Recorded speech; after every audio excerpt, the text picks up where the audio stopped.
Chasin the Racin, powered by Colchester Kawasaki. Part of the Global Moto Group, we supply new Aprilia, Moto Guzzi, Vespa, Royal Enfield, Kawasaki, Sim, Mutt and Benelli motorcycles.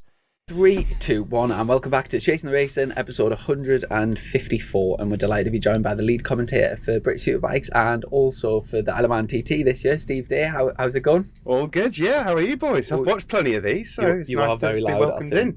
You're obviously scraping the bottom of the barrel to be calling me in it. Oh no, to be fair, that happened years ago when Chrissy asked me to be a part of it. So, don't worry, the only way is up from here. Yeah. Now, my first question is that your only jacket? Is that the only jacket you own? Because we always see you in is that one jacket. Yeah, to be honest with you, every single day, I'm so proud that I just... we've obviously just finished... we should set the scene, shouldn't we? Definitely. I've just finished a full day of commentary, bank holiday Monday, here at Oulton Park, and so Chrissy's called me in, and I didn't bring anything else. So I don't wear this jacket when I go. I might just start taking a few selfies at home in this at home now, just to get it out there. Yeah. Good lad. Go on. No, go for it. You go for it, Chrissy. This is all about the rhythm. Like you said, it's people are just packing away now, and it's very grateful because you've been sat speaking into a microphone for all day live on TV. So I really appreciate you staying back and coming on the podcast. No, it's great to be here, and I'm really grateful that we're actually able to talk after a good day. You never know when racing, do you? It could anything could have happened today. Could have been loads of delays. You could have had a bad crash or something, and would have been sitting here and arm up, collarbone, and you know what it's like. So it's a pleasure to speak to you both. I must ask, is this weird being on the other end of it? Because I can see, like, normally it's all flowing and it's like... Yeah, it is. I to be honest with you, I'm genuinely... I don't feel uncomfortable being asked questions, but I'm so used to asking them that it is quite odd. It is, genuinely, because I don't know what to say half the time. I do when I'm commentating. No problem, but being asked questions, because I never know what you're going to ask as well, especially you two are asking. Do you know what? I've seen this show. So, well, welcome to the challenge. So I met Steve 13 years ago. It's just over 13 years ago, Mallory Park. At the time, I would have been 12 or 13, I think. You look like you went to school together, man. Never mind talking about meeting 13 years ago. And at the time, Steve, I remember it was my new best friend. So back then, in the Aprilia Super Teens, you turned up for the test day thing, and everyone got nitro leathers. I think it was a nitro helmet, I think as well. Yeah, all they just turned the bikes to black, so all black. Everyone in the same kit, and Steve was sat there going around taking notes for each of the riders, because back then you were commentating on Motors TV for Thundersport GB, and then obviously sort of following your career, and you've been. Then went to MotoGP and all kinds. But I tell you, should we say why? How did you first end up getting to that role of getting on TV and commentating? Well, there's quite a long-winded story. I'll try and think of the shorter version. You haven't seen the show, have you? These things go on for hours. You just go from the beginning, my man. You go from the beginning. Commentary was never, as a kid, I never thought, I'd love to be a commentator, or I want to be, if someone would have said, would you like to do it? I'd have been like, yeah, that'd be cool. But that was never like leaving school. I know what I'm going to be. I'm a motorcycle racing commentator. But I loved the sport. And when I first went to a BSB race in 96, sort of in 12 then, I was hooked immediately. It was BSB, Witt and Neil Mackenzie on the Cadbury Boost Yamahas, hooked immediately. And from there, Dad had a guy working for his car sales who used to race, and then they went back racing at club level, so we got in the paddock then, and then it went into British paddock, and while we were in there, a friend of mine was racing in the Super Teens, and I said, I want to race in the Super Teens. So Dad got some money out, we did Aprilia Super Teens, started in a very, very bad year with the rubbish riders, Casey Stoner, Chas Davies, Tom Sykes, Tommy, literally, it was... At the time, you don't realise these are going to be stars of the future, but I was like, why am I getting my ass kicked everywhere I'm going? Was that in 99 or 2000? That would have been 2000, when Casey was in it, battling with Chas for the championship. Yeah. And then from there, I went into Junior Superstock, and obviously all of these guys followed. British Supersport I did for a little while as well, and again, all of them followed, and in the end, it was just like, it's quite obvious, I'm not going to make it. I'm starting to crash a bit more. Dad's wallet is being emptied. And so I thought, you know what? I'm not sure if this is really for me. And And so I stepped away from racing. Was that did you lead that decision, or was it more? No, it was definitely my decision because my dad was heartbroken. Absolutely heartbroken. And do you know what? I didn't know how to tell him either because I knew he'd be heartbroken that I was going to stop racing. So I wrote him a letter to begin with. I didn't know what to say, honestly.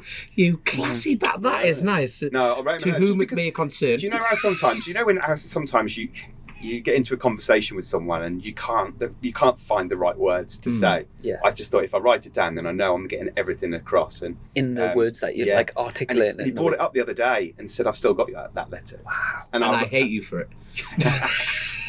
Do you know what was really bad is that one day I caught my mum and dad outside, and he was crying. Not long after I stopped racing, so that was a bit of a horrible moment for me. Yeah. What age was this then? So I would have been this would have been 2003, so I'd have been 19.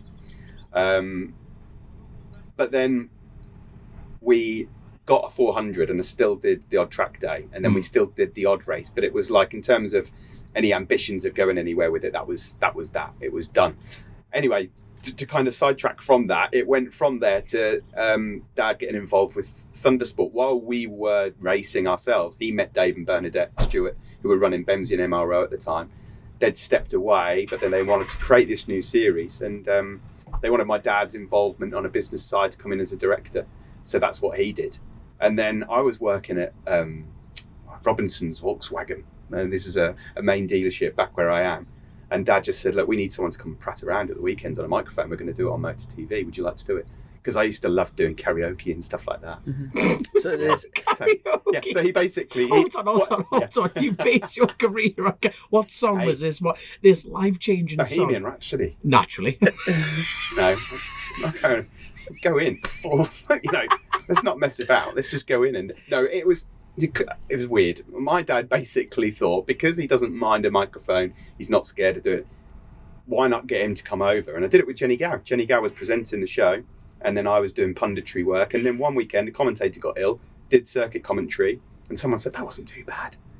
Do you want to have a go?" And it kind of just went from there to there to there. And I think my dad knew maybe this could be something for him, and I just battered down every single door I could go to try and get in. But that's how it all started, basically. Do you know, just going back to that letter, that sort of fascinates us, because I know a lot of people in a similar sort of position where they say, because for a lot of people that start racing as kids, it's very much of like, it's either mum and dad or with the dads or whatever. And you can, for a lot of people, the dads are wanting it as much, if not more, than the kids. They're living their racing through. If you walk around the paddock, you know, it's very much a lot of the time it's like a father and son team type of thing.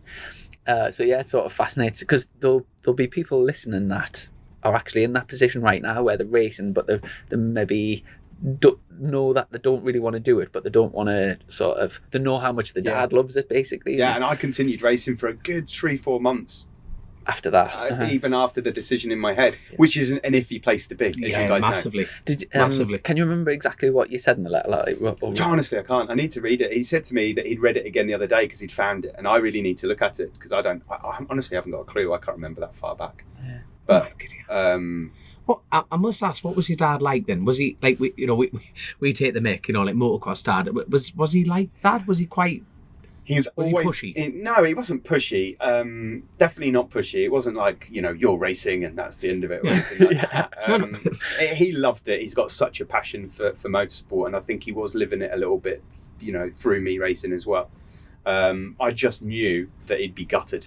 It's as simple as that, really. It is brilliant, though, that despite that decision, Sid's been like a huge part of British racing for such a long time, and carried on that passion and the thrown right in the deep end.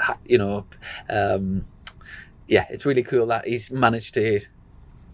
Yeah, I mean, I think the way everything has panned out is so unusual. If someone had said to me the day after I'd handed my dad that letter that, I'd do MotoGP for 7 years, with, and then I'd be, BSB commentator, I would have been like, "You are joking. It will never happen in a million years." So,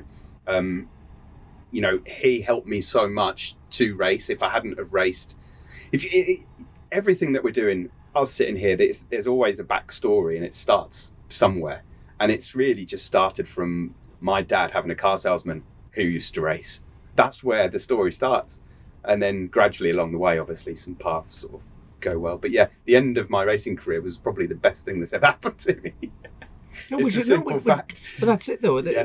Like you say, it takes, like you were talking about, like a lot of people who want to stop and they don't have the courage to, because they don't want to upset people. You know, there'll be a lot of people relating to that. You guys both know it's a dangerous sport to be doing if you're not fully committed and if you're not passionate about it. Mm-hmm. And so that was another part for me about walking away, because my mind wasn't in it. I remember going to Thruxton, and I mean, just my mind wasn't on it. I could just feel it, and I thought, this is not a safe place to be. Yeah. Not for me, not for other riders. Mm-hmm. Yeah. Did you keep in touch with anyone from that sort of 2000 year, like Casey or Chaz or any of the other? Well, obviously Casey went from there to World Championship and became MotoGP World Champion pretty quickly. I saw him last year, and not sure if he recognised me, but he knew of me, and we had a little chat. Chaz has basically taken the piss out of me, I think, ever since, and every now and again, I think once every 4 or 5 years, might post a photo of him lapping me on a super team bike. Chaz is great. They're all really, really good. So most of them that I used to race with, I'm good friends with in the paddock, and there's a lot of them here today that I see. And what's the biggest cheap shot you've handed out? You must have handed out a couple just for a giggle. Well, I've given that. Way high, yeah. It must have been a couple of offside ones on air. You know, just like I don't know if I have, because I'm not really in a position to. They just continuously whoop my ass every time I went out on circuit. But I might have to get something in store for Chaz at some point. You've got to. Yeah. You've got to line it up. Honestly, they're all great people, and Chaz was really, really helpful as well when I first started commentating, and just like really supportive. In what way? Just helping out. Say, it's good to see you. You come in here and stuff like that, and anytime you want to come into the garage and have a chat, blah blah blah. Although he did think I sounded like Phil Schofield, apparently. Interesting. How mad is it going from a Aprilia Super Teens on a production 105, like around 30 horsepower, and 7 years later becoming MotoGP world champion? Yeah, that's crazy, isn't it? Really? When you think of that jump, is like just ridiculous. And when you're doing it though, you don't think about it. Every now and again, you have to take a step back and go, "Whoa, I've just done a retirement press conference for Valentino Rossi," and you do pinch yourself, because I spent years on my sofa at home watching, cheering on Valentino Rossi.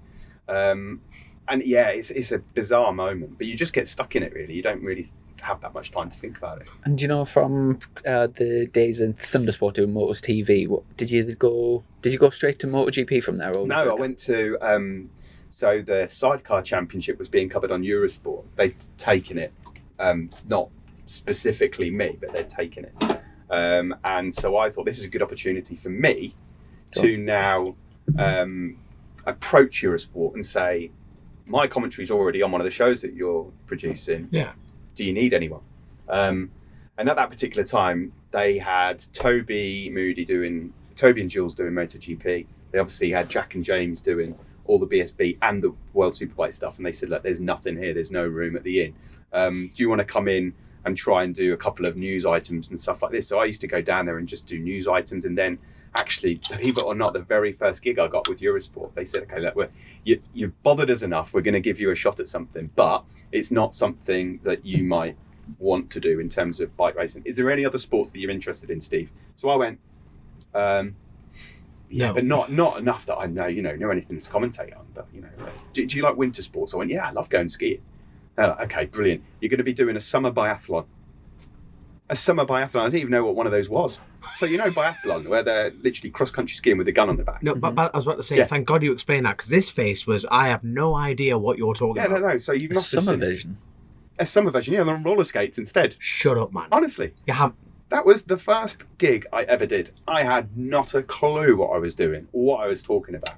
But it must have gone all right, because they called me back. There we are. And then, believe it or not, as I was starting to step in and do little bits and bobs, the boss at Eurosport at the time said, look, there's this gig coming up with another company. The Asian Winter Games, again, I didn't even realise it existed. And you'll be doing biathlon and cross-country skiing there. And it was in Kazakhstan.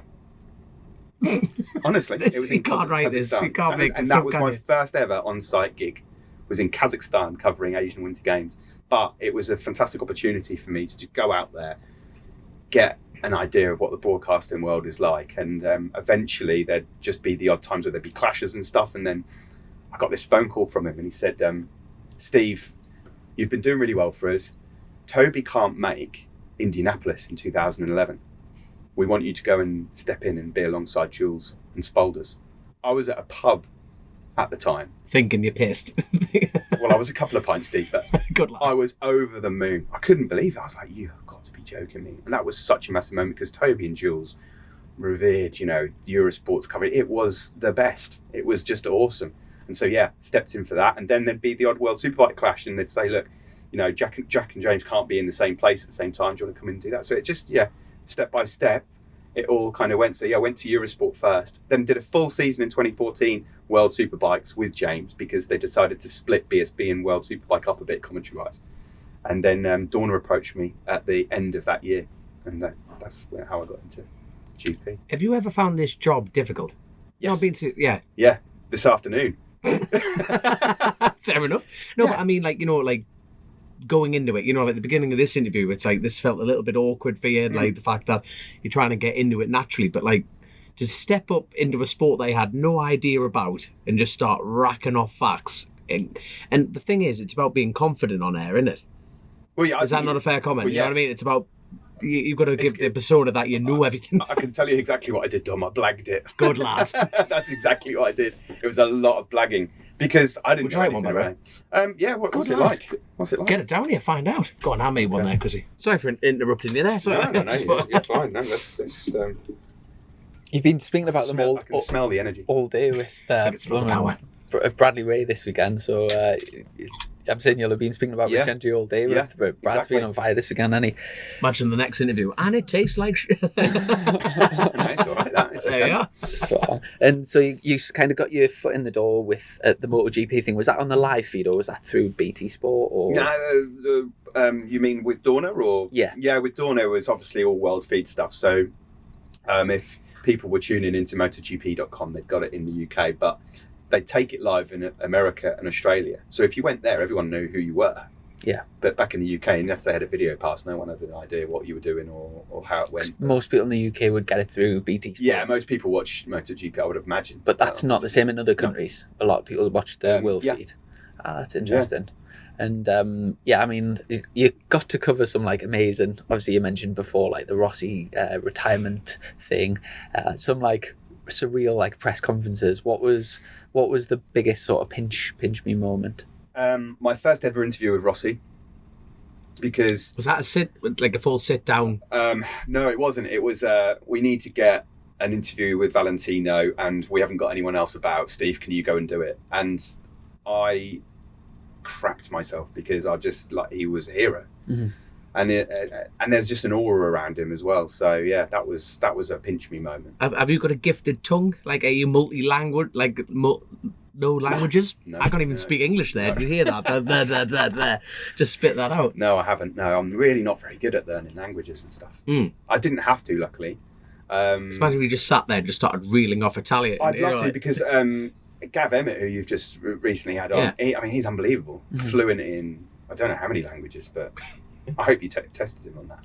He did say he said To be fair, French and he did French and Spanish at uni, and then he also speaks German. I think. To be fair, we never tested him on that. To be fair, you've got a good Does a point. You've spot got of a blind Italian it. as well. He's unbelievable. Right. I find some people have got a real knack for that, learning languages and stuff. But I can't learn anything. He's good with numbers. I've got nothing. I used to I've got nothing. I struggled with languages as well, to be fair, at school. And yeah, like I said, MotoGP, so you covered that for 7 years, did you say? Yeah, I was with Dorna for 7 years. Yeah, Wow, traveling every round. every single round. So yeah, travel to every single round. Never. I think there was bar one where last year in Austin there was some complications, shall we say, regarding visas and stuff like that and COVID restrictions, and so I couldn't make it out. So that was the first time I ever kind of commentated on that from Barcelona. But every other one, flying around the world doing it. I must ask, is because it's part of motorsport, is your job just as thickle as motorcycle racing itself? And what I mean by that is every year it's like a reset button, isn't it? Every rider, is looking for the next job. Everyone's trying to secure the seat. No, I'm being genuinely open about this. Because seats are changing all the time. Do you have like do you have like years of contract work, or is it literally year by year gets reviewed kind of thing? I think it's different depending on the person and the company. Me personally, I've spent 15 odd years, I think, doing this now. This is my 15th season doing sort of TV stuff. And every year, for me, it's always been a 1 year rolling contract. Yeah. I'm a freelance journalist, basically. So, yes. It's a weird one because when I first went into the industry, I realised initially that, well, this is a bit of a cutthroat dog-eat-dog world. It really is. It's business. It's a business nonetheless, isn't it? But I've always thought in life in general, even though it's cutthroat, I want to be everyone's friends because I wouldn't want to be treated the way some people treated me when I first started. So if anyone new comes in, I'll try and be friendly with them. It's a weird one to be friends with fellow commentators when you know perfectly well that you're probably going to be going for each other's jobs at some point or whatever. It is a bit of an odd one. So yeah, every year there is that sort of weird feeling of like what's going to happen. And but it's just the same for you lads, like the same with me in the roads. It's like everyone's looking for a job. Everyone's looking for a job. You almost take the personal element out of it, don't you? Just like, look, I need to do my job. There's not enough jobs to go around. No. So people lose out, unfortunately. That is the sad fact of it. That's it. There's always more jockeys and horses in this game, isn't there? That's the thing, isn't it? Exactly, yeah. God, went awfully deep there. Sorry, change the tune there, Chrissy. Sorry. So just a few quick ones before we move on to like current times. But of the MotoGP era, if you had to say your favourite race in that to commentate on, what would you stand out race? I was very lucky in the fact that and when I look back now, I'm so grateful that I managed to commentate on Casey Stoner winning, Jorge Lorenzo winning, Danny Pedrosa winning, Valentino Rossi winning, and then obviously all of the modern era stuff, Marc Marquez's first ever victory and stuff like that. So some really good milestones there to have in the locker. My favourite ever race to commentate on, I think, was Danilo Petrucci's win in Mugello. Yeah. Just because when you meet Danilo, you realise this is not just a normal robot. You know, he's properly down to earth, such a lovely character, and you could see the emotion and how much it meant to him. Was that not the one where his mum wasn't there, so he FaceTimed it? Yeah, exactly. Yeah, it was 2018, I think, was it, or 19, one of those in Mugello, and it was just a magical moment. And the fact that it was his dream, he did it on a Ducati in Italy, and he handed it to Dovi and Marquez. Yeah. Not a bad day at the office for Big D. He's a lovely guy. What's he doing now? He's doing Moto America, isn't he? Because he won it. And then he was doing the Dakar, of course, and stuff like that. So that stands out. And also, most recently, that win for Binder on the slick tyres. That is crazy. That is my outright favourite moment in motorcycle racing. Period. It's just when you saw a train of riders pull in and everyone just went, "No, he is." How he stayed up was beyond. I can't even remember what I said because I couldn't believe it. I was watching them all come in and Binder's just like, I'm going for these. And that is the sort of person Brad is. He's brilliant, by the way, like a really, really, really cool guy. He was in Super Teens in 2008 at the start. So the year before you came into Super Teens, you would have probably... So it's like the Fraser Rogers one. Yeah, that's it. That's class. So I knew Brad as well. I'm impartial, so I don't mind who wins races. But on that day, when he stayed out on slicks, I'm like, I don't care what anyone thinks. I'm having him winning. He's got to win this. Please stay on. Don't crash, because if you win, it's an amazing story. It's phenomenal. Do you know your time at MotoGP? Do you find it difficult to not get too close to the riders and get like sort of pally with them to keep that professional relationship, or is it? I think you've got to be careful how close you are. I mean, I wouldn't say any of them are like close mates or anything like that, but you never really have the chance to do it. But I do think you have to be a bit careful how pally you get. Because you've got to remain professional as well. But you naturally gravitate towards certain people. Do you know what I mean? The people that really have a lot of time for you and have beers and stuff like that with you. And so that you do, there are people you will hang out with more. Yeah. But obviously coming into this paddock, I mean, I feel like I've known everyone since they were, I'm feeling old saying this, since they were young, and I was interviewing them and stuff like that, you know. Lee Jackson won BSB today, this year, first time I've interviewed him since he was in the Super Teens and stuff like that. And obviously Chrissy era, he used to come up onto the podium and give that little, I remember that little wink. He had this thing, right? He came on the podium.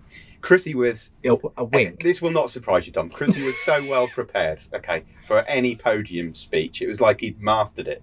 Absolutely mastered it. Who to thank? There was a long list of people. Was it Mr. Winch? It was, your yes. teacher? Thanks to Mr. Winch for letting me have some time. Honestly, this is what I did every single time. And then at the end of each interview, and they're all on YouTube, you can watch them. Thank God, Grace, get it on.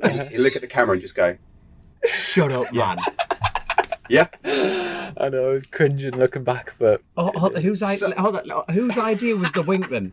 Let's be honest. Was it? Should I tell you? I've never actually spoken about this, right? But it was that year I was watching The Apprentice, and they chose someone because they said everyone went out, and they chose someone for an interview because at the end of the things they shook hands and winked, and then I just thought, oh, that's an easy win, isn't it? So then I just did it all the time. It was brilliant, absolutely brilliant. Did anyone else copy that? No one's copied it. Only one, Chrissy. Yeah, no, I'll never forget. There's a reason. But if and when you make your way back over to the paddock, I'll be pretty disappointed now that I'm in this paddock if I don't see one at the end. Yeah. Well, next time, hopefully, if I have a good result, and then Chrissy, you have your own show. If you don't sign off this interview today with a wink, there's hell on. Make sure you thank Mr. Winch as well. There you go. I tell you what. Give me one race that you wish you commentated on. What, in MotoGP? No. Anything that you watched and went, I wish I did that. Barcelona. I think Rossi and Lorenzo. The Catalonia. Yeah, that was unbelievable because I don't think anyone expected that to happen. Also, although I could never do it the justice that it was done on the day from Jack and James, but Tommy Hill and Hopper, 2011 at Brands. I mean, yeah, that was. If you weren't excited or on the edge of your seat watching that, then you're not a bike fan. I couldn't agree more. That was raw emotion. That was raw emotion that came out. Absolutely awesome. I just remember there are just some races, aren't there, that you watch and then at the end you're just like, oh my goodness, this is unbelievable. There are a couple that stand out. I'll probably think of some more when I'm. What's the worst sport you think you could do? Like, you think, I am so uncomfortable about doing this. Give me something that would bore you, almost. Well, I wasn't all that strong on summer biathlon, to be quite honest with you. Everything is up from there. I would rugby, probably, because I haven't got a clue what's going on. I don't understand the rules. And he's passing behind, and he's passing behind again. Honestly, he's been rugby tackled. I'll watch it, but I wouldn't know the rules. You feel like sort of... I'll tell you a funny story, actually. There was once at Eurosport.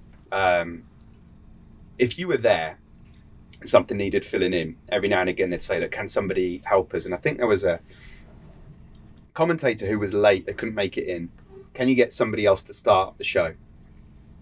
And they said, Steve, can you just go in and just fill for literally just a couple of minutes until this commentator gets it? I was like, yeah, sure. What is it? Equestrian. Shut up, man. Equestrian. And it was on, and they're like, and it's on in 5 minutes as well. And so I had nothing other than just I think... Please tell me this is somewhere on YouTube. No, it's not. If it is, I hope it's not anyway. And to their credit, they gave me anything they could, printed off, anything they could to give me just to read. And it must have been the longest opening to a show ever because all I was doing was just going, yep, it's the Equestrian, we're here in Paris.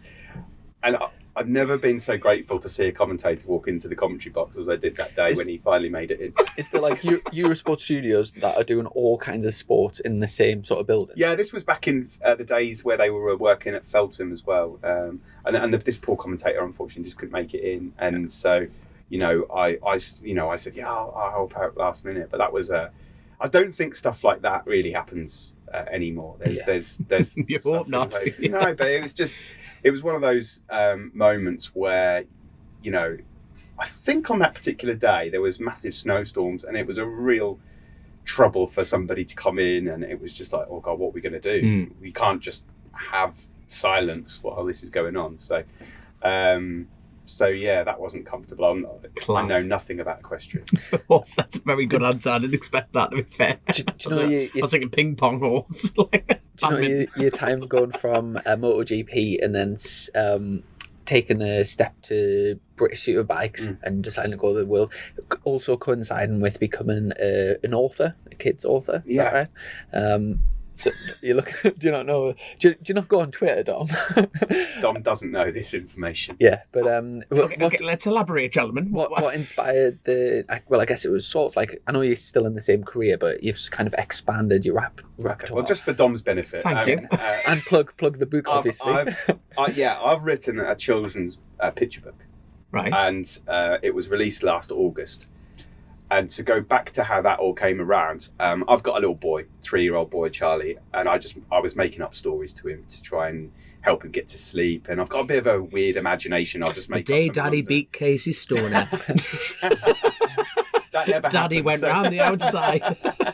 The day Daddy got lapped by Casey 4 times in one race. So That's the next book. You see that? There. yeah, not even bike related at all. And so I just written down something. I said to the missus, like, what do you reckon to this? She's like, yeah, it's good. And I was like, yeah, but you're my wife. You've got to say that. No, she doesn't. She's a wife. Well, that's true. But, lockdown then hit. I didn't have any work. Didn't know what to do. So I thought, I'm going to read up on how to be a children's author just to see whether it's possible. So I read this entire book. It was advised to me by a current children's author. She said, read this, and then if you read it and at the end you'll know whether or not you want to pursue it. So I did. And there's some brutal bits in there just to kind of, this isn't a doddle, basically. No. And so I read it, and then I went through with it and started creating it while we were in lockdown. And then decided not to go self-published route, decided I'm going to send it off to agents. Some brutal responses, rejections and stuff like that. And then eventually, to cut a really long story short, this publishers got involved, looked at it and said, yeah, I'd like to work on it. And so it went from there. And Did you find, a lot of people struggle with rejection, but with any, I think the Harry Potter books got rejected. Yeah, that's Some right, of the best inventions that have in the world got rejected loads. And I'm trying to think of an example, but I know there's like some of the most profitable and best inventions ever got rejected. Rocky, for example, Sylvester Stallone, he could not, nobody would sign him off because obviously he wrote it, but he wanted to play Rocky. And people were wanting to pay for the film, but they were saying like 5'8" or 5'9" heavyweight or 6 foot or whatever he is doesn't fit the bill, and so he then got rejected, and it turned into one of the best. There's loads of examples like that. Did you struggle with the rejection? I think everyone struggles a little bit with rejection in any walk of life. It's not particularly pleasant. Sure. But I've dealt with it throughout my life. Even getting into commentary, when I first wanted to get in, I contacted a lot of people and was just told no until Eurosport took the punt, and they said okay. That's a big firm. That actually your first job at that's class. That is class. And the gentleman that helped me out and said, like, I'm going to give you a chance, I will always be thankful to. It was a case of well, let's try it, let's see how it goes. Maybe it'll stop him from pestering us. I don't know. Maybe that's the way. But yeah, rejection is kind of just a part of it. And so I think that you can learn from the stories like you've just mentioned and referred to, like J.K. Rowling and Harry Potter and the Rocky scenario. It didn't bother me with the book because I'd already dealt with it in the work I've done. So I was none the wiser. A thick skin developed very early with you. I was pretty numb about it, to be honest with you. It was. Some of them are actually quite funny, brutal, what they've written back, yeah. That's quite surprising. You'd think it would be just no, or were they trying to be constructively critical, or were they just trying to be cruel, some of these rejections? Some were constructively written, and I'm all for constructive criticism. Yeah, we are. I'm a person that believes that every day is a learning day. Yeah. If you think you're the finished article at anything, then you're done. You might as well just pack up and go home. But yeah, it was, some of them were cruel, just like you've got no chance with this. This will never be a book. And then most of the time you just didn't get a reply at all. So yeah, a bit odd. But it was a completely different project. I thought of another good example of that. So do you know James Dyson? Yes, I do. Yeah. Right now, I think he's got the largest landowner in the UK, Yeah. and Really? like does he's like I really don't get how to self-made, and like he's just it's got like so many things going on the go and like invent. But when he first invented the Dyson vacuum, he took it to loads of tech companies, and they're all were saying, if this new like a way of doing it is so good, one of the bigger firms would have already invented it. So they're pieing him off, and he just revolutionised. And then from that, he's then revolutionised loads of other industries. You know, the warmers that you put your hand dryers. Yes, yeah. So that was actually a mistake. That they were working on something else, and they just found that using a very small amount of electricity, they could like a thin blade of air, and a normal hand dryer uses like so many watts or whatever, and then this one was like 10 times more efficient and dried your hands faster. And like stories like that are amazing, aren't they? Yeah, we are comparing your new book to all these events. I've just realised, like, literally, this is going to be big, people. I mean, if I'm as big as half of these people we're talking about, then... You see that zip on that Eurosport jacket? It's just getting that's millions. Do you know, in terms of promoting it and kind of, you know, go like, do you have to like go to schools very often and like events, and like do you have to like actively promote it, or does someone else do? No, you have to. You're kind of on your own with it. It depends on the publisher. Quite a small publishing company got involved, so it's kind of down to me to do. And at the time when it first came out, because of COVID, it was really not hard to do that, because that was all I had time to do. There was no racing going on. But I've found it more difficult of late, the juggling act of trying to keep a book in people's minds, do this job, research for this job as much as I can, have a family life as well. It's been a little bit more difficult. But it's been good fun. It's just something completely different. Been to loads of schools, did that as well, and that was just a completely different world, completely different experience. Kids aged from, I don't know, 2 all the way to 11. Yeah. So yeah, it's been very, very fun. So when's this book coming out, or is it already out? So it's out. It's called That Leopard Is So Rude. Right. Not the rude you're thinking. I can see the twinkle in your eye. Oh well, I'd buy a copy. And it's for children aged 2 to 8, depending on their reading abilities. And you can get it on Amazon in the UK. Just type in That Leopard Is So Rude. And all on my socials as well, I'm constantly promoting it. So class. Yeah. I'll get you. We haven't actually asked this of any guests in a while. Can you shout out your tags for social media then for people to go have a look? Yes, yeah. I'm not going to say Twitter one because I don't actually push it so much on Twitter, but on Instagram I'm @_Steve Day. There we are. There we go. There we are. Thanks, guys. Yeah, no worries. And that's the interview, right? No. That's the only reason I came on. Going into it's obviously a big step going going from MotoGP to BSB in terms of like a totally different set of teams, totally different championship. There's a hell of a lot to again research, and on top of that, the news came out was a few months ago about taking on the job at the Isle of Man TT as well, which again is like, I'd imagine will be quite a sidestep from what you've done in the past. Now we'll get on the TT, but on the theme of road racing, I've been hammered by people this weekend because Dominic has been over in Northern Ireland over for the Tandragee, and literally everyone's been coming up to us this weekend and said, Dom did well, didn't he? And it's more shock than anything. And I've got to say I was very, very impressed. So Dom won was it the open race or the 600? No, the Super Sport race. Super Sport. So did you? Well done. I didn't know that. Yeah, I've been a bit busy here. Sorry about that. Yeah. So Dom been writing books and all sorts. I'll tell you, been flat out. So he jumped on the Burroughs Engineer in 600, the Yamaha, and it's a bit of a long win because I've been away for 2 weeks. So we had the Cookstown 100, which was at give me a word. Centurion. Is that the word? I'll never make a commentator. They're Centurion year, so it's 100 year. It's been running, and unfortunately, Mike Brown was involved in a huge accident, and now Mike Brown's second season in Rhodes riding for the John Burroughs engineering team. And he's gone down to turn 1. He put an absolute. I think he broke the qualifying lap record on the open second lap off the superbike race. So we had the weather, which was absolutely fantastic, and qualified pole position, went off. Michael Sweeney went on the inside of him. This is all on BBC Northern Ireland, and they played the full thing. So you want to have a look on YouTube or get yourself on online and have a look for it. But they've come up, and Mike Brown is rode into Sweeney and his handlebar's gone into Sweeney and caused him to tear off the bike on the left.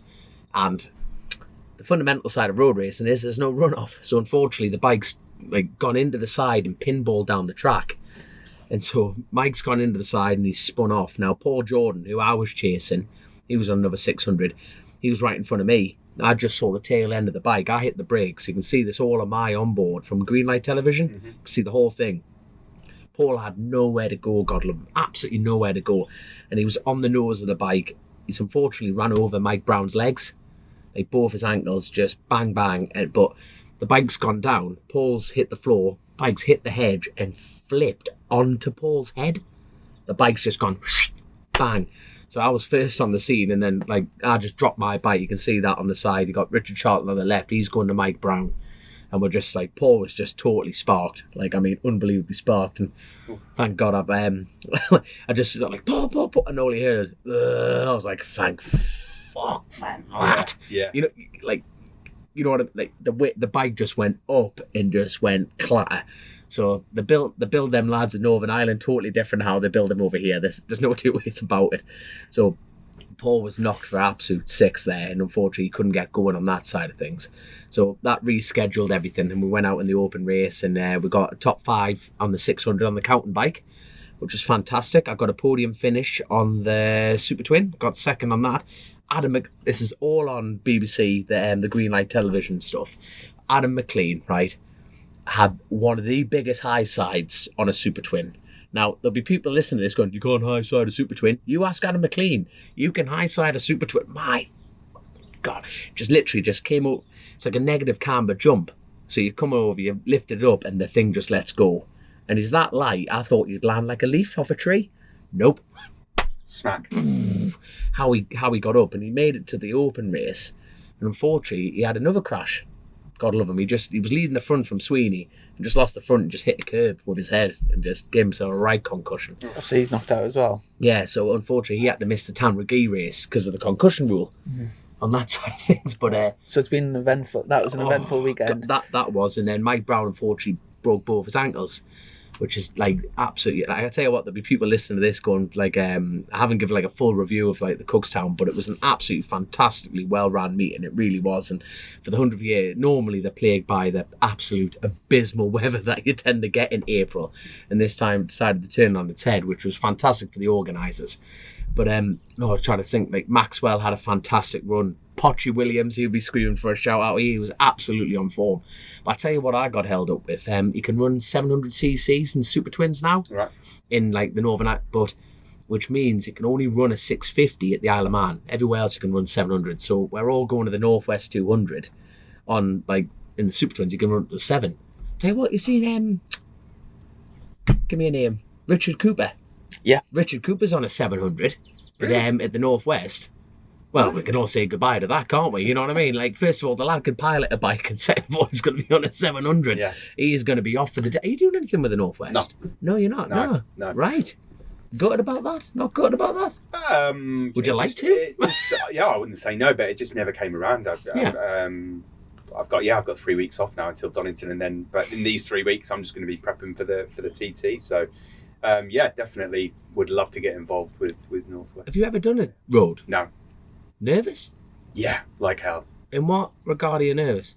Because I know how big the return of the TT is. I know how big the TT is. I know how passionate the fans are, and there are just nerves for me to not to kind of mess it up. Do that justice type of thing. Yeah, listen.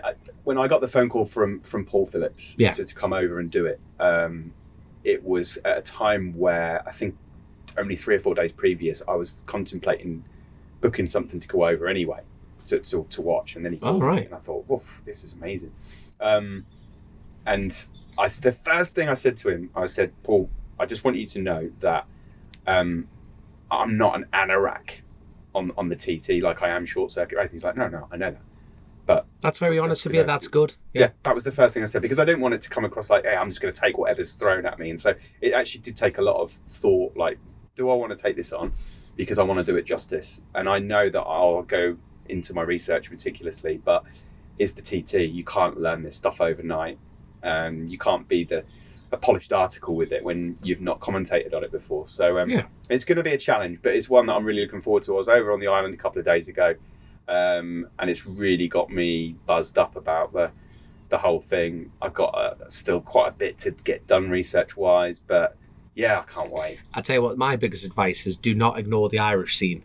Because that is majority. Like the good thing is you've actually done majority of your homework already. You know, you've got Davy Todd and McGuinness, you've got Dean Harrison, you've got Peter Hickman. You know, you've got the Dave O'Johnson, James Hillier. You've got like the BSB element of the full roads. But like the amount of people that are in the Irish scene that are on in that event, like Derek Shields, Derek Sweeney. Derek McGee's injured. That's why he's not there.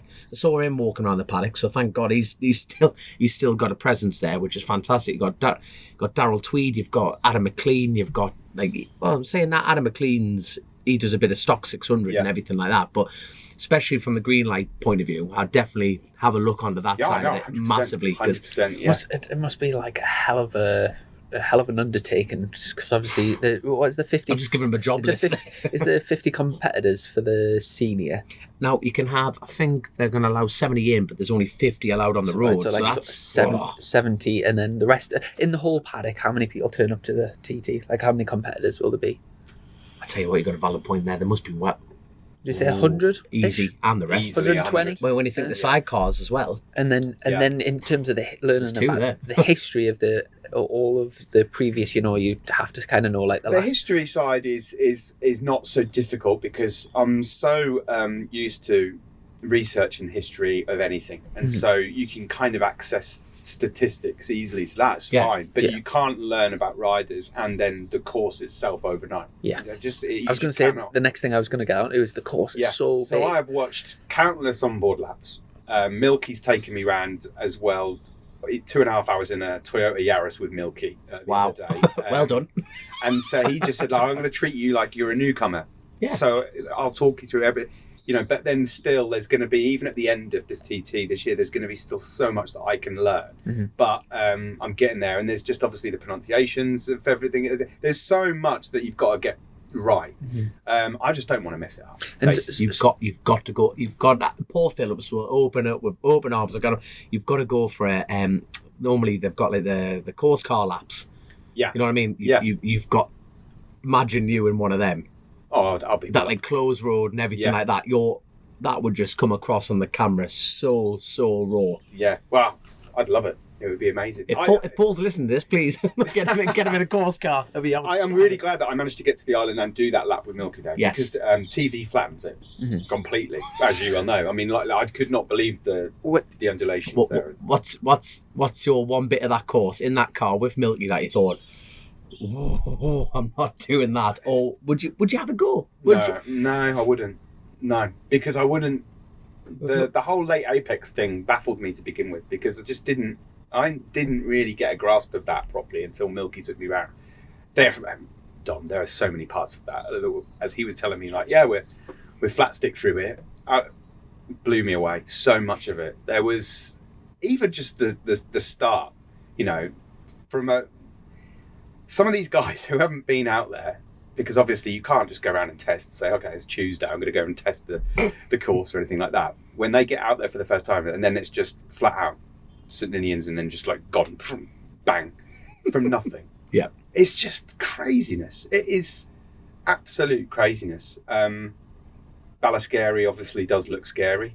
Oh, yeah. There's so much of it. 600 you don't slacking. I had a notebook with me, and I was trying to watch, listen, and write down some notes. I've just got a notebook full of stuff that I don't even understand, with squiggles and stuff that I've written shorthand on the lap to try and help me out as well. But it's mega. It's not like anything else. It's like it's a different sport altogether. I said to Milky, I just feel like the only similarities between this and short circuit racing is that they're on fast motorcycles, and that's about where it ends. Yeah. No, but to be honest, it's great to actually hear the honesty element of that, because people will listen to this and go, right, that's brilliant. That you're not. you're coming in with an open mind rather than I know everything. In terms of the new setup for the TV at the TT is going out live this year, isn't it? With I think it's a pass that you can buy for $14.99. So it's free all year round, but for the 2 weeks of the TT, you have to pay $14.99 to watch literally everything live, which I think. Good deal.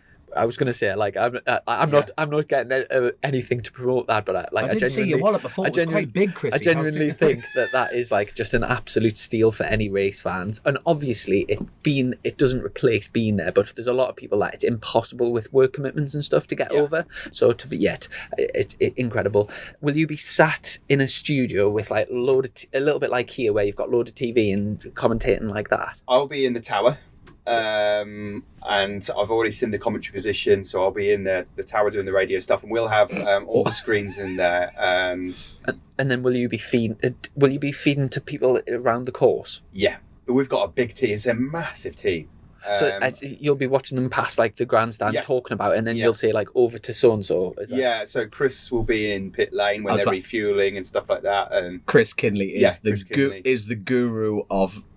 Of the riders. We've got a large team. We've got pundits and stuff and experts, and the TV team crew are going to be next to us, and another thing. So we're it's onboard cameras as well. Yeah. Wow. Right. Yeah. I think. Is it? Because I know the plan was eventually to get. Maybe I don't want to say something that it's not. So I'm not 100%. I'm not 100% sure. Yeah. Not 100% sure, but they're covering it bigger and better than they ever have. Yeah. I mean, it is going to be. It is some task that they're undertaking. Definitely. It really is. Mm-hmm. But they're all more than capable. They're a fantastic bunch. So passionate, really friendly. So yeah, it's going to be fun, right? I tell you what, you're going to have a great laugh in the paddock as well. Just getting out and meeting the teams, meeting the riders. Because to be blunt, I don't think there's one of them that doesn't have a bit of crack about them. No, in the Rhodes paddock period, I just think everyone's got a story. Every single one of them. I could tell that. I stood in for Matt Roberts doing a chat show night with John and Dino. Oh God! A few weeks ago, so I'm well aware of what the banter levels are going to be like. So no, I think that's my cup of tea. It's a bit like coming back here to BSB as well. That everybody's approachable. There are no sort of passes that you need just to go into a garage or someone ushering you away. And I know about the crack at the TT, and everyone there is going to be great. And there's just a buzz about everyone, even the taxi drivers picking me up and taking me to the airport. They're just so excited about the fact that what this is going to bring to the island again, having a couple of years off. So it's going to be mega. The deep end. I was just speaking to Chris from Bennett's, and they're actually taking a big VIP thing out there as well. Well, you were saying you had to get this in. Well done. Yeah. Did you think I started that in like well done, son. I'm proud of you. Well done. That wallet's getting bigger. I know. I'm going to have to budge over here. It's getting a bit small in here. We've been doing a few bits and bobs with Bennett, and with the offering a proper VIP experience for the TT. So for anyone going out there, I think there's like social barbecues, like chat shows, loads of stuff. And there is, I don't know if we're allowed to speak about it, but there is a what's it called, where you put the goggles on and then the meta universe simulator, automate the false reality thing. Yeah. I can't remember what it's called, but I know what you mean. I do know what you mean just from your. There is going to, like I said, I don't know if it's been released or whatever, but there is something like quite exciting going on with that as well. So hopefully that'll be revealed sometime soon. You were saying you had a couple of weeks off. Are you coming over to the North West? Are you going to? No, I can't make it. No. But I'll be watching it for sure. With your notebook, with my notebook. That's what I mean. I just thought, as far as being able to come over and have the crack and stuff, it's like...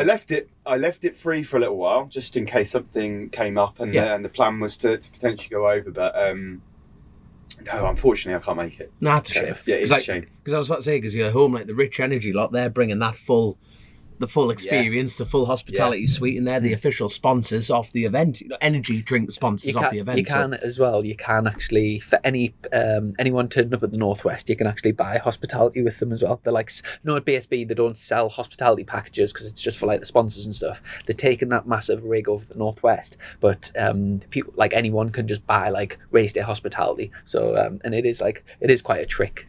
Have you been in? In the Rich Rich Energy, Energy yeah. hospitality thing, the big glass thing. No, I haven't. It's quite cool. Like you want to see them setting it up. 'Cause Now that you've had one of them, you've got a free ticket, don't you? obviously, they've got to level it. Like the ground's never perfectly level, but they've got to park 2 lorries and then get the spirit levels out. Because obviously, it's all made of glass, so it's got to be like absolutely perfectly level. Have and you like, ever been to the North West? no, I'm You've coming never over. been. They are not getting that level. This isn't the one they bring to BSB. Yeah. Oh yeah, no, yeah. I have been in it. Yeah. No, I tell you what, that paddock is not like that. It's literally on it like undulating hill. That they are not getting that flat. I'd love to see where they're setting that. They are not getting that flat. Oh my god. But we did mention quickly about The Bennetts, yes, you were going to slip this in.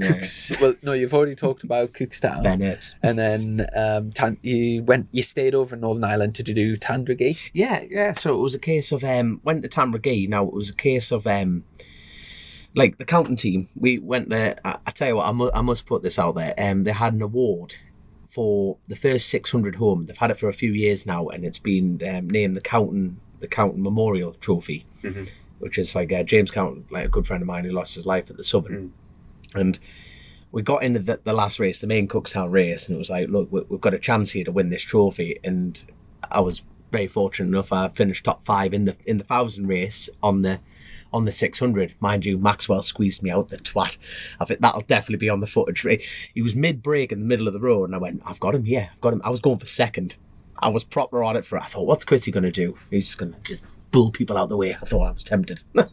And I went down the brakes and Maxwell just moved over to the left, and I just went, the curb is like this high, it's like microphone high, and I had to let go of the brake to squeeze out, and I had to move out the way, and unfortunately I finished 5th. But I won the award, and Fran Counting presented me, like James's dad presented me with that award, and I'm over the moon to give that back to the Countings. That was a proper special moment for like to give that award back to the Countings was huge. And like, and when at Croft, I won the Laird of Croft, which James has won for years, and I thought, like, you know what, I'm entering the rest of this season with a huge. There was never pressure there, but to be able to win those awards for them is massive. But the Counting team, we had a meeting at the beginning of the year, and then we decided what meetings we want to do. And Fran rightly says, I want a week between each event. And I've got so much trust in Fran and so much respect for Fran, and it's about best way to do it, because he takes the engines out, checks the frames, checks everything. There is no, I'm just going to shove it in the corner and leave it be. So Fran was at home, and John Burrows got on the phone and said, oh, look, he needs a rider for the Tandragee meeting, because poor Mike Brown was unwell. He had 2 broken ankles. Does that class as unwell? That's a little bit He was under the weather. He had a slight cold. No, God love me, he had 2 bust ankles.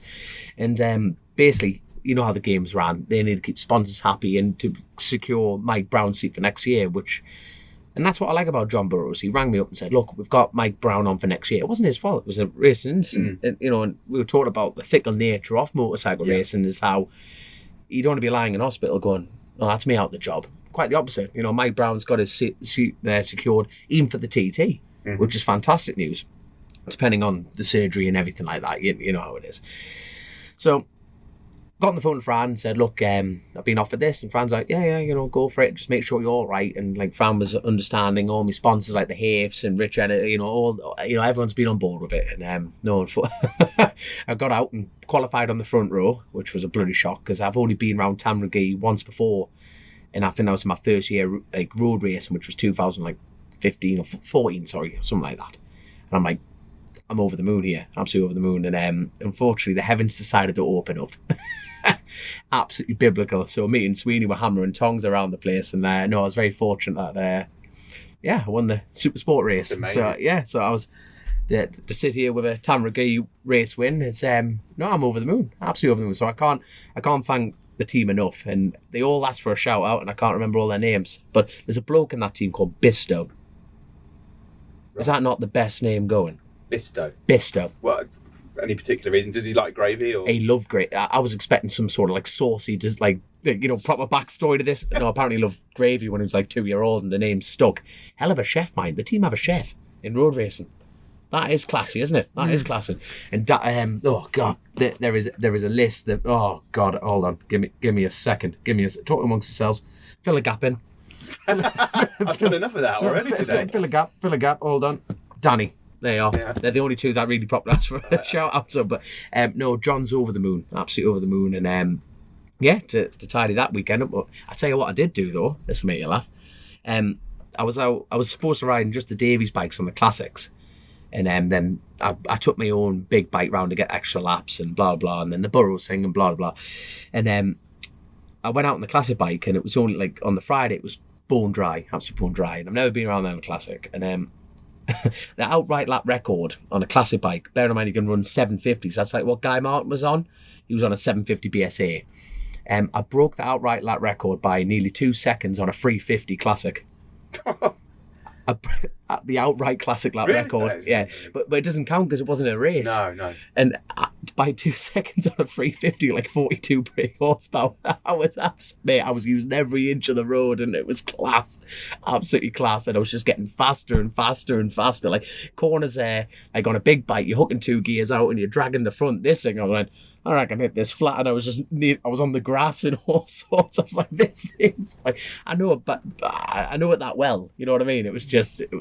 I loved it. So you've had a good couple of weeks. Yeah, so I've sounds like it. got a lap record, and yeah, so skids and wheelies and all the bikes are in one piece, and yeah, onwards to the North West. Class. To watch Rich Energy try and assemble that thing on a hillside. I'm going to pull up a deck chair and watch him try. I've just booked up to go. I've never been to North West. Booked up to go out on the Friday, so I missed Thursday race. But out for the Friday morning, and then so obviously the racing's on the Saturday, and then head home. So yeah. Have you booked in with Chris Kennedy to stay at his? Yes. You sly son of a... I'm in the back of my van, sweating me tits off at you, smooth... When we did the Irish tour, we stayed at my mate, who's my tattoo artist. And Chris said, Chris is staying. I'm like, you smooth son of it, you kept that quiet. I just put a thing on Facebook looking for accommodation, and very... Was it Brian or Chris? Brian. Yeah. Oh, Brian, everyone's favourite, Chrissy. You know what I mean? Everyone's favourite. But I'm mega proper looking forward to it. I've been told I need to watch it station. Is that... Oh God, that is unbelievable. On a super bike, you don't slacken. In 5th. You just hold your breath and tip in, it'll be class. Oh God, that station is the corner. Oh, class. And looking forward to watching. And should be good. Oh God, it's gonna be. Well, like you say, but then you get like Jeremy McWilliams. He's gone from the KMR bike where he's ridden them for years. He's hopped on the pattern on the 700. That's going to be an eye opener. But Jeremy McWilliams, for God's sake, you know what I mean? I hear, although I don't know that this is for sure, but I've heard, I mean, I know he says this every year, but I've heard this might be the last one as well for McWill. Shut up, man. Possible. Oh, you never know. That's what I heard, but it is, we're talking about Jezza here. No, yeah, exactly. The enigma. He's been saying he's going to retire like every single year. Yeah. I tell you what, before we talk about today and like move on into the future of things, I tell you what, I'm going to jump straight into it. I did notice before arriving here, watching on the boat on the way over, that our poor friend Dave O'Johnson took a tumble. Yes. Yeah. Big old. That was horrible. Well, has anyone heard anything? I heard a mixture of things. I've not got official confirmation yet on that. No, mate. I just hope he's all right. Yeah, I mean, he went for X-rays. I heard counter arguments about whether or not he'd broken a collarbone or something, or there's a hairline fracture or something. Maybe I'm not 100% sure as we sit here. But I tell you what, we love a good rumour mill around here, so I'm going to start one. There's only one rider out there who's looking for a ride. And we've just had a toot off an air horn from in the background there, don't say it. But I tell you what would be interesting, isn't it? Who are you thinking? What's Dunlop doing? If Dave, I am praying Davo is on that bike, on that Yamaha. He'll go so well. I am praying. But I tell you what, if that will be an interesting idea, that wouldn't it? That fits. It would, wouldn't it? Now, bearing in mind, Dunlop refused to ride the Milwaukee Yamaha at the TT. He said there was counter arguments either side because we had give me a name. Mick Shanley? No, give me another name. Who's the one who owned the Milwaukee team? Sean Muir. So there was that like, each side of that argument. So why Dunlop wasn't on that bike for the TT? But this, if the stars align, that would be a hell of a headline, that wouldn't it? To be honest, no, bear in mind, Dave, I hope you are on that bike. I really do. I'm proper looking forward to, and I'm pleased. Paul Bird's going out to North West with Josh Brooks. I'm really, really looking forward. Yeah. And they're running a special exhaust on that bike as well, like mega loud. It'll be so fast. So I am like really, really looking forward to seeing how they get on. But I am gutted that the bike's not going to the TT. Is that been confirmed? Is that been Well, it's not going to be at the TT. It's not been officially confirmed, but that's what I'm hearing. Right. And obviously, with Michael not riding it, and Josh Brooks is a TT veteran. He's a 131 man. Yeah, I don't. Yeah. From what I gather, Not for this year, it's not maybe. happening this year. Yeah. Sorry to burst. But I tell you what, going on from this weekend, you'll probably be sick of talking about it. But it's been everything. It's that been you kind said. of an eventful weekend. Sort of standout performances. Obviously, you mentioned before Lee Jackson taking his maiden win in BSB, which was absolutely incredible. It wasn't just snuck the win as well, good margin, and also Bradley Ray to do the double as well, and mega fast, smashed the lap record 3 times. Yeah, I think I heard that. Was it? I think he broke it himself and then broke his own lap record. And then he did it a third time. Was that a third? The day before as well, and the test, and he's just been. He's had a fantastic weekend. Yeah, the pace today. I think Brad did a 33.6, which for anyone that knows times around this track, there's like club races are usually won on like around like 40, so to chuck like 6.5 seconds off, incredible, it's just like mad. And in the Supersport, Lee Johnson's got another lap record. Yes, did he? Kennedy, he broke the lap record. Kennedy just breaks and goes. He almost engraved the trophy how it is, but Lee Johnson doesn't have to get him up. No, and to be honest, at the start of the race as well, he was just keeping Jack quite honest, but Jack's just on another planet at the moment, race wise. It's Jack Kennedy. Yeah, but it's good. Like, Lee's got the lap record. He was on pole position earlier, so that's one he can take home with him. Good on him. And the race day in general has just been good fun. And I think that it really shapes up nicely for the future. You can't call it. You honestly can't. I mean, Bradley Ray looks strong. He did at Silverstone. He does here. At the moment, you have to put him as the bookie's favourite as we sit here. But 22 points between 5 riders after 6 races. And I know Haslam did get a podium today and rode out of his skin to do so, but it does this weekend very much feels like a lot of the younger riders have like stepped up. So the likes of Kyle Ride, Bradley Ray, Lee Jackson, there's like a good group right at the front, and the likes of like sort of favourites going into the championship, the likes of Haslam, Brooks, Sykes, haven't been filling them podium spots just yet. Yeah, but even though they are younger guys, Chrissy, as you will know, they've been here for a while, and it's coming to them now. And you're in a position. I mean, you'll know where Sykesy finished because you were just behind him. I thought you had a great weekend, but I missed Skinner. He didn't test. I missed Skinner out of that list as well. Yeah, no, exactly. But the thing is that those guys have had to come in. Rory's done a fantastic job in his rookie season last year as well. It's a funny. Listen, I don't need to tell you how competitive the field is this year. It's one of the most competitive fields that I've seen, and there'll be a lot of people going home with sore heads today, thinking like, I cannot believe I've just come away without any points, or I've finished in 14th. I tell you, another person that had a very good weekend. Points wise, not the best, but like was very good. Tom Bridewell, completely something happened in qualifying where they messed up. So I think he was next to me on the grid, but he worked his way up, picked them off. Lap times were really, really strong, and only the fact that the race was red flagged early just cost him to getting on the podium. So he was definitely coming through. And then again today, he was really strong. P2 was he? Yeah, he was. Yeah, he crashed in the first race, unfortunately, today. He did, just trying to go through on Skinner. I went and spoke to him after that, and he just said he wasn't quite feeling right on the front of the bike. But he said I'm making a massive change on a front fork setting for the last race of the day, and he said it's either going to go one way or the other, and it went the right way. Yeah. But even he didn't quite have enough pace for Lee. So. I tell you what, I bet he didn't expect a green Kawasaki though. You know, when he tipped into that corner, he went, what the flaming... Do you know what? Lee just dug in. Lee is a fantastic rider, but I think there are very few people that woke up this morning thinking that there'd be a Kawasaki on top spot by the end of the day. And some would have probably thought, based on yesterday, if there was going to be one, it would be Rory. Yeah. So fair play. Yeah, because in race 1, Rory was on the podium and Lee was about 7th. Yeah, but he qualified... Like Lee's qualifying over Silverstone and here have just been double...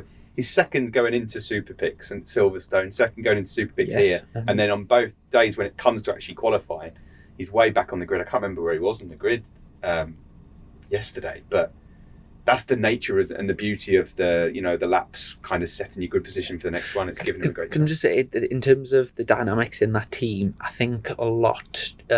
not from like being in the paddock myself, but just as a like say a bike racing fan from the side, I do think in terms of the media, the like Rory obviously had a fantastic debut season last year, but I think if you said like who gets, like Rory gets like all the media attention, and I think a lot of it, like for example last year Rory was mega at Knock Hill and almost won the race, got a podium. Yeah. But if you take the Knock Hill out of the equation, Lee certainly matched him, if not, and by the end of the season was a lot stronger.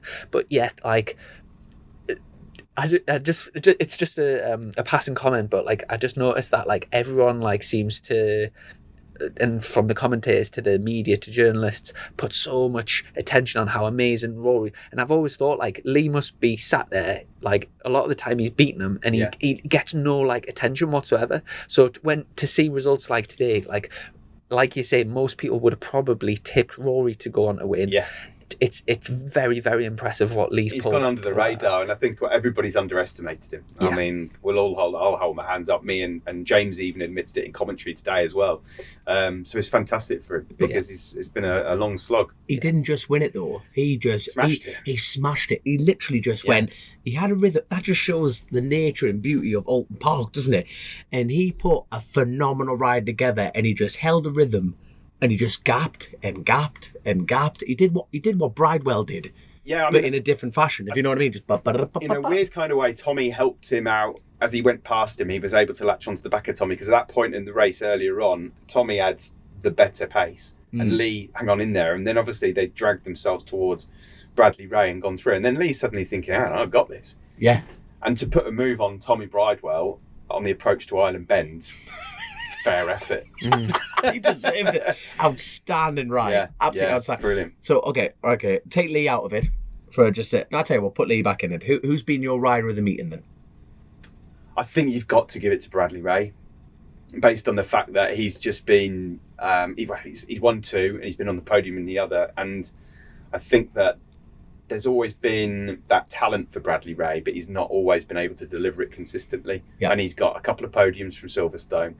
And now he's come here and picked up 3 podiums as well, and he's just showing that he's the real deal. So he has 100%. He has to go down as the rider of the day, in my opinion. Anyway. Yeah. There you go. I would agree. Closely followed by Lee. Yeah, closely. Just it's a wonderful moment to see Lee. I mean, you could hear the noise, and you could see the appreciation and how much he's liked as a lad, because he's such a lovely, unassuming, quiet, humble lad. Yeah. But everybody in that pit lane was loving it. You know, everyone going over and congratulating him. Just a quick, I've mentioned this ages ago on the podcast, but from growing up with, like me and Lee are like similar.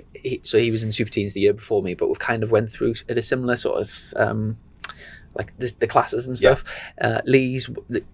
Some of the lads, as we've went through, have kind of got to a certain level and then like just ignore you or whatever, and like sort of, and you see it all the time when people have success and then they kind of like forget about the friends like that they started with and just kind of move on. Lee is one of the best examples that I can think that's just never changed. And like sometimes he's had seasons where he's had like really, really poor results and been like underperforming, and then, well, not seasons, but like the odd rounds, and he's the same friendly person, and then he'll go out and win a superbike race and he'll be exactly the same, and that's like such a good quality, the fact he doesn't change with his race. No, it's an amazing quality, but that's why you two get on, because there's no one I see in the paddock that's got a bad word to say about Lee Jackson or Chrissy Rouse. I can tell you that for a fact, and it's not just you two, there's quite a few of them in this paddock, but I do know what you mean.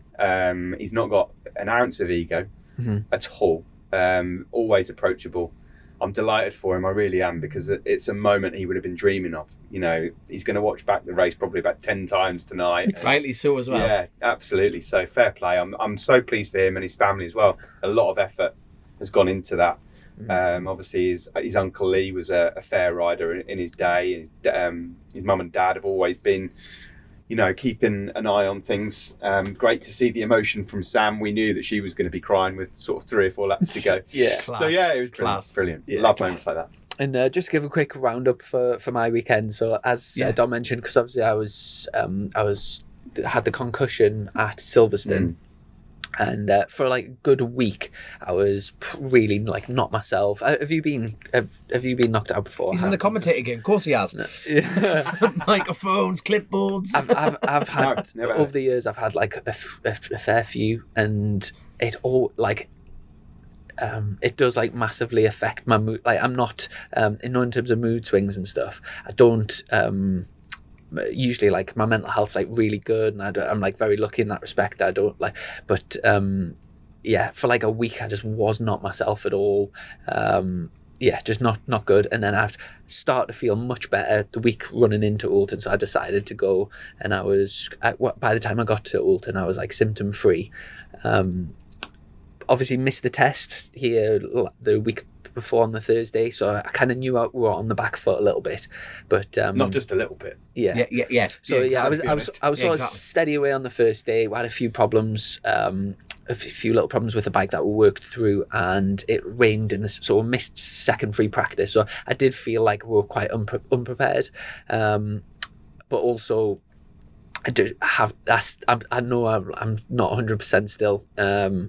So yeah, I'm kind of. I just wanted to get through this weekend really and get some good data, good experience, finish some races, and I'm really pleased that I got that. I was also like ridiculously lucky in race 2 today. My phone's like pinging away because everyone's been messaging us now. We've literally just packed up and got straight in here to do the podcast. But I was round the outside of turn 1.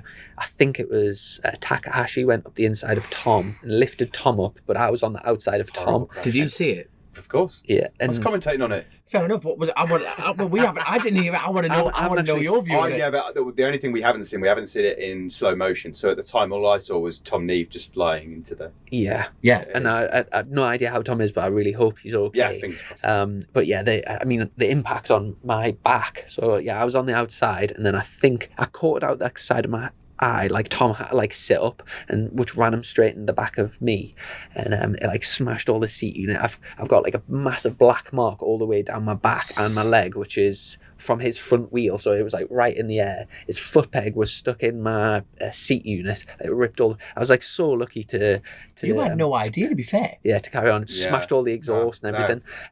But unfortunately, I got back on the track and my clutch had went, so I had to retire from the race, which was a real disappointment. But overall on the weekend, like you said, the race 2, I was 16th, just off, and I literally followed Tom right over the line, so like just off that sort of first point of the season, and got some good sort of race experience. First race like in behind Sykes and the former world superbike champion Tom Sykes. Yeah, let's just highlight, put a pin in that. And I'm not saying that to stick the needle into Tom. Because things they're not quite going the right way, but from your perspective. You're towing a world champ. And I'm learning missing all a test and everything. I think you've done a good job. Yeah, learning all the time. And in terms of my PB, before this weekend, my PB was 36.6, I think, and I've dropped it to 35.7. So make a sort of a good, solid weekend, obviously, with the mechanical issues we've had and the other things. But yeah, overall, I'm like reasonably happy. I tell you what, like honestly, you how that incident there. Yeah. How aware you came in and everyone's going bloody hell, and you were like, what are you on about? No, I knew there was impact, but I never realised how close you came, because I couldn't believe. Yeah. I didn't know his tyre was on my leathers. But sadly, we've didn't got a photo of it. We've got a photo of his leather. Like it's he's shown me before we came in. Yes, unreal. They look like I've had a crash because they're all scuffed to bits, brand new. But listen, I think you've done a really good job here, and I think 3 weeks off will do you good.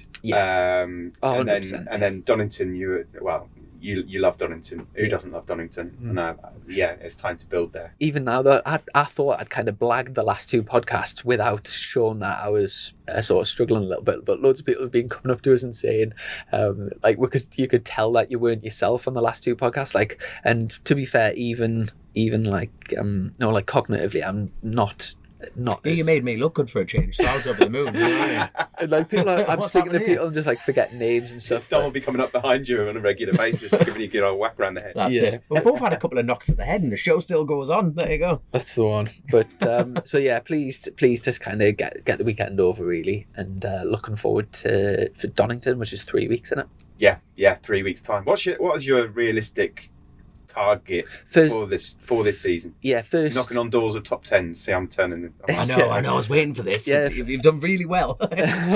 First target is my first target was just finishing the top 20, which I've done this weekend, and then to get in points. Yeah. So I'm sort of gunning for that sort of 15th onwards, and then I haven't set any like hard fast like this is a success, this is a failure. No. I felt like that race when I did full race distance and came in 16th, that to me was like a successful race. Yeah. I was thinking this the other day, and it's a stat that I'm not proud of, but this weekend's the first time I've finished outside the points since 2015 in like a European superstock race. Like I've never ever finished out the points, so it's like it's not a good sort of stat, but But it's nothing to be ashamed of when you take everything into consideration. I think that there's a lot of positives to take out of your ride today. Yeah, So sure. well done. Yeah, thank you.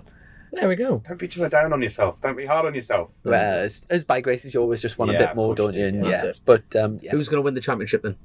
Oh God. Who's going to win MotoGP? Who's going to win Worlds? Well, listen. At the start of the BSB season, I thought O'Halloran would, and he Yeah. may well still do. But they've got to get to grips with the new Yamaha. It's not working out well for them at the moment. Brad Ray's looking fantastic, and probably would just edge Bookie's favourite right now. But I'll stick with O'Halloran for now, and let's see how it goes. Come on, Jason. Back me up. Again, not really got any favourites in the class, so it doesn't matter to me who does win because I like them all. I think it would be fantastic. In World Superbike, I think Johnny will do it. Yeah. he's looking really good at the moment. You've got to admire the desire he has, and I think after last year as well, with Toprak getting it, I think he's going to It's fancy relit. it. Yeah, I think he's going to fancy it. And in MotoGP, You have no. Oh. You can't, can you? Has MotoGP got better? yeah, it's just getting so competitive, and it Yeah. has got better. Of course, it has. Yeah, I'm going to go for now. He's got this first win under his belt, Pecco.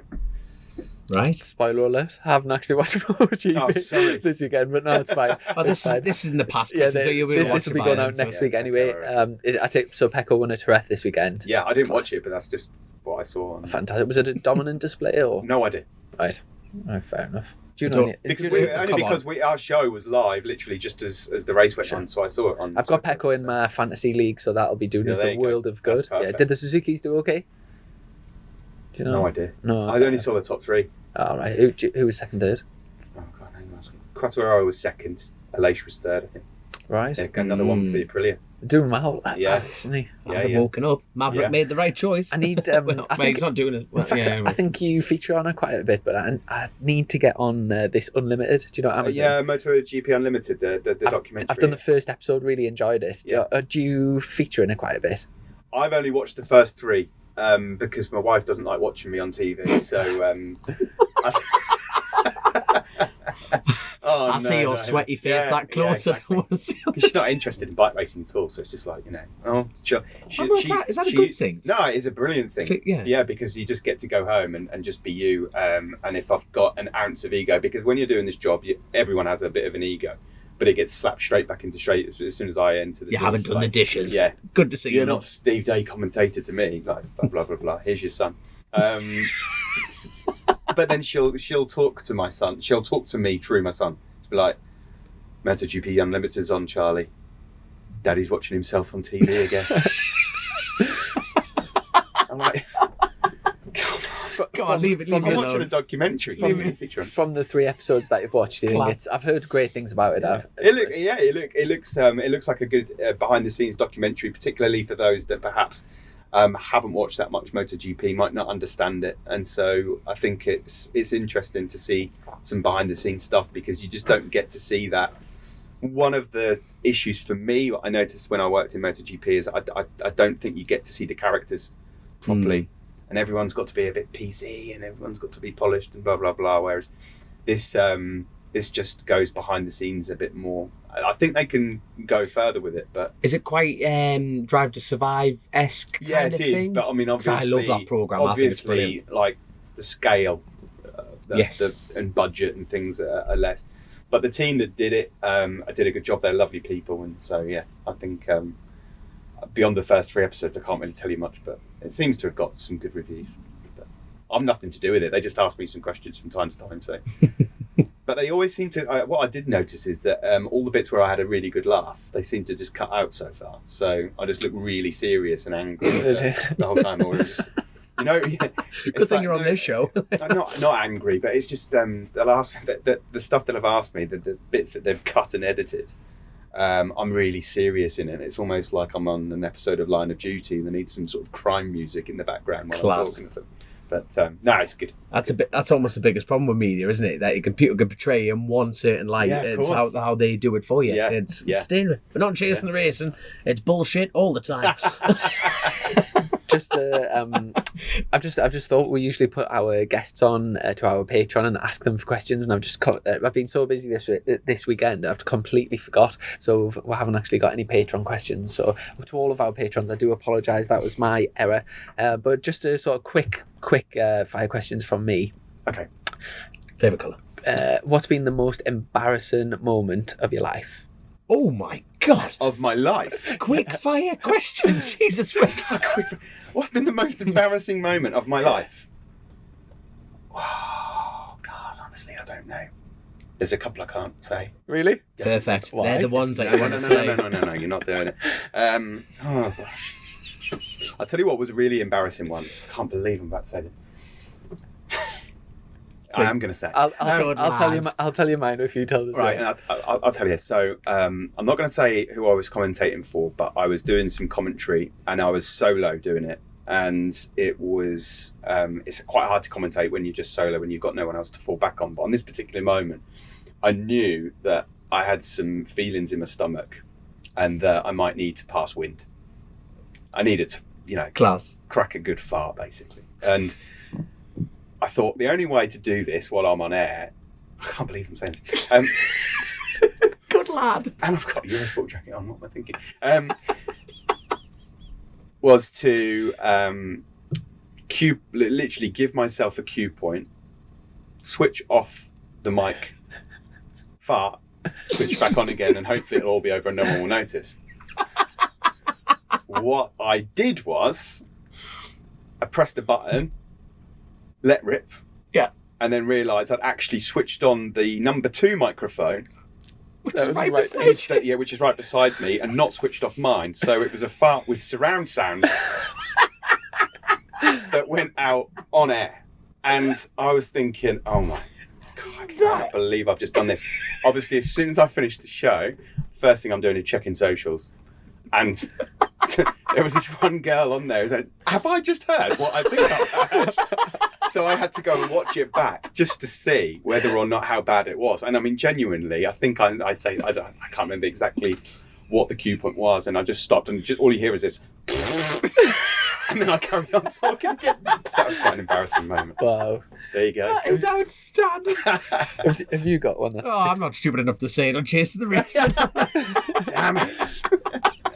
I'll tell you mine. I've got loads. Think of one. Mine is when I was I'd been about six or seven, I reckon. My sister played the piano, and my parents were always wanted to push me into doing a musical instrument, and I just wasn't interested. Anyway, there was a karate class or something in the local community centre, so at the time I don't think I was that into it, but I ended up going to this karate class, and my mum just happened to see a full karate kit that was in a charity shop. So for me, like my first lesson, I was all kitted up, like full kit wanker, and went for this karate lesson. And I still remember it now. In the hall, there was like, you could like swing your arms around you, but there was like lines of kids, and I got put in this line, and I was a bit nervous, and the guy was things, and I really, really needed a piss. So I put my hand up and I said, "Oh, the lesson was like an hour." 5 minutes in, I just said, "Oh, do you mind if I go to the toilet?" So I went out. You could tell he wasn't really happy about it. So I went out, went for a wee, and I couldn't wee. So I went back into the class, and I carried on doing the things, and then I needed to wee really bad. So I like asked to go again, and I could see he was really uncomfortable. And again, I went to the toilet, I couldn't wee. Went back in, and I just didn't want to ask again, so I just stood and just piss myself in the middle of a hall. Loads of kids around in the middle of the karate, and then I just had to do the rest of the thing. He just stood in a puddle of piss, and for the rest of my life, at the time, obviously, my parents Hong gave Kong us pissy, yeah. At the rest, my dad always used to say it was most kids go to karate to get the yellow belt, and I got the yellow suit. But obviously, I never went again. At the end of the lesson, the guys called my mum over and said, "Oh, can I have a word?" And I was like jumping in the background, going, it was a leak, and it clearly was, and I had piss all down my leg. But yeah, it can't get much more embarrassing than that, I wouldn't say. No, and do you know what the advantages from my position of what I do for a living? Is I can repeat that story on air. I can use that in my commentary notes. There is a keen karate. Chrissy Rousey will be getting a new nickname. That's it. Chrissy Rouse has won the race. He's come a long way since pissing himself at karate lessons. The yellow suit. Have you not got on? I don't know. Of course he has. Of course I do. I'm trying to pinpoint a one that's better than. Well, have a think and I'll ask another question. You mentioned obviously you've got a young son. Yes. And that relationship between you and your dad going racing and stuff. If your son gets to no. Really? Is that nah, listen. I know what question you're going to ask. What would I think if he wanted to race? Yeah. What about getting in karate? Well, I'm up for a laugh if he wants to piss himself. No. Fair play for saying that, by the way. That's me. God's honest truth. Thick skin, Chrissy. There. Class. If he genuinely wanted to do it and was that passionate about it, how could you stop him? Depending on what age he is. Yeah. If he came to me aged, 9, 10, I might just sort of say, I'm not sure if I want it to happen or not. Right.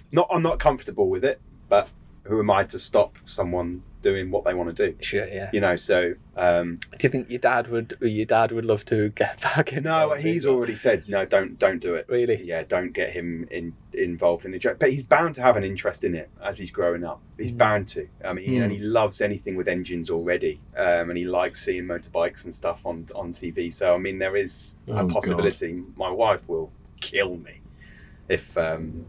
At the moment, he's so young. If he came into the paddock, the only thing he'd be interested in the trucks all around and stuff like that. He wouldn't, Right, just seeing other kids making friends and exactly. That's it. So, but I don't know. We'll see. Yeah, sound.